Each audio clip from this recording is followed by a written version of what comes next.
Dan apakah kita berangkat dari sini? Tidakkah lebih baik berangkat dari Nazaret? Andai aku mengusulkan itu, kalian pasti akan berontak. Tak seorang pun akan menaruh curiga bahwa aku di sini, dan aku melakukannya untuk kalian, sebab kalian takut. Takut? Ah, tidak. Kami siap bertarung demi engkau. Berdoalah agar Tuhan tidak menempatkan kalian dalam ujian. Aku tahu bahwa kalian suka bertengkar, marah, suka menyakiti mereka yang menyakiti aku dan suka merendahkan sesama. Aku tahu semua itu, tapi aku tidak tahu kalian menjadi berani. Sejauh menyangkut aku akan pergi juga sendirian dan sepanjang jalan utama dan tak ada suatu pun yang akan terjadi sebab saatnya belum tiba. Tapi aku merasa kasihan terhadap kalian. Tapi aku harus taat pada bundaku. Ya, juga itu dan aku tidak ingin menyusahkan Simon si Farisi. Aku tidak akan memuakkan mereka, tapi mereka akan memuakkan aku. Dan kemanakah kita pergi dari sini? Aku tidak familiar dengan area ini, kata Thomas. Kita akan tiba di Tabor. Kita akan menyeberangi sebagian darinya dan akan pergi ke Nain lewat Endor, dari sana ke dataran Esdraelon.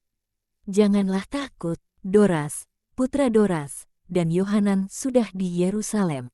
Oh, itu akan sungguh indah. Mereka mengatakan bahwa dari puncaknya, dari suatu tempat tertentu, orang dapat melihat laut besar, Laut Roma. Aku sungguh sangat suka. Akankah engkau membawa kami ke sana untuk melihatnya?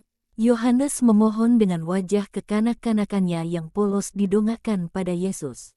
Mengapa kau sangat suka melihatnya? Tanya Yesus sembari membelainya. Aku tidak tahu, sebab tempat itu sangat luas dan kau tak dapat melihat ujungnya. Itu membuatku berpikir tentang Allah.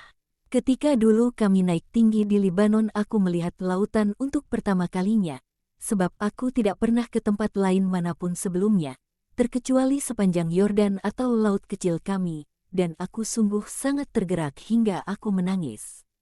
Betapa biru yang luas, betapa air yang berlimpah, dan tidak pernah meluap, betapa sungguh mengagumkan, dan bintang-bintang membuat jalan-jalan terang di lautan.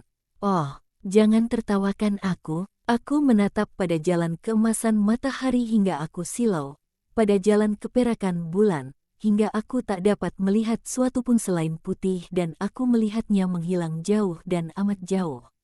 Jalan-jalan itu berbicara kepadaku. Mereka mengatakan, Allah ada dalam jarak yang tak terhingga itu dan ini adalah jalan-jalan api dan kemurnian yang harus dilalui jiwa untuk sampai kepada Allah.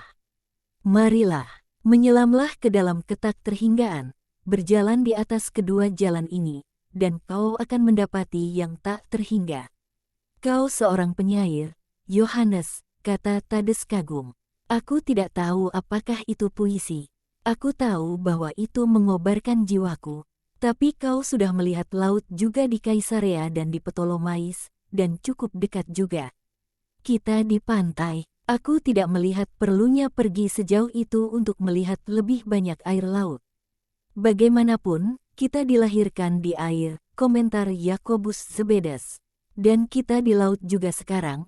Sayangnya, seru Petrus, yang sebab pikirannya teralih sejenak untuk mendengarkan Yohanes, tidak memperhatikan suatu kubangan tipuan dan dia basah kuyup. Mereka semua tertawa, dan ia juga tertawa. Tetapi Yohanes menjawab, itu benar. Tapi dari jauh tinggi di atas sungguh lebih indah. Kau dapat melihat lebih luas dan lebih jauh. Kau berpikir bahwa itu lebih dalam dan lebih luas. Kau merindukan, kau bermimpi, dan Yohanes sudah tenggelam dalam mimpi. Dia melihat di depan dirinya sendiri dan tersenyum pada mimpinya. Dia tampak bagai sekuntum mawar berwarna daging dengan tetesan-tetesan kecil embun. Kulitnya yang bersih mulus dari seorang pemuda berambut terang menjadi sangat halus dan sebab terpercik oleh tetesan tipis keringat, terlebih tampak bagai helai-helai sekuntum mawar. Apa yang kau rindukan? Apa yang kau impikan? Yesus bertanya pada murid kesayangannya dengan suara rendah dan ia tampak seperti seorang bapa yang menanyai seorang anak kesayangan yang berbicara dalam tidurnya. Yesus bertanya pada jiwa Yohanes, menanyainya dengan begitu lembut hingga tak merusakkan mimpi murid kesayangannya itu. Aku rindu pergi ke lautan tak terhingga, menuju pulau-pulau lain di baliknya. Aku rindu pergi dan berbicara mengenai engkau. Aku memimpikannya, pergi ke Roma, ke Yunani, ke tempat-tempat kegelapan untuk membawa terang ke sana, supaya mereka yang hidup dalam kegelapan dapat berhubungan dengan engkau dan dapat hidup dalam komunio dengan engkau, terang dunia. Aku memimpikannya suatu dunia yang lebih baik melalui pengenalan akan engkau, yakni, melalui pengenalan akan kasih yang membuat orang baik, murni, gagah berani, akan kasih yang membuat dunia mengasihi dan mengangkat namamu, imanmu, doktrinmu di atas kedengkian, dosa, daging. Di atas kejahatan pikiran, di atas emas, di atas segalanya, dan aku memimpikannya pergi bersama saudara-saudaraku di lautan Allah, di jalan terang untuk membawa engkau, sebagaimana bundamu dulu membawa engkau turun kepada kami dari surga.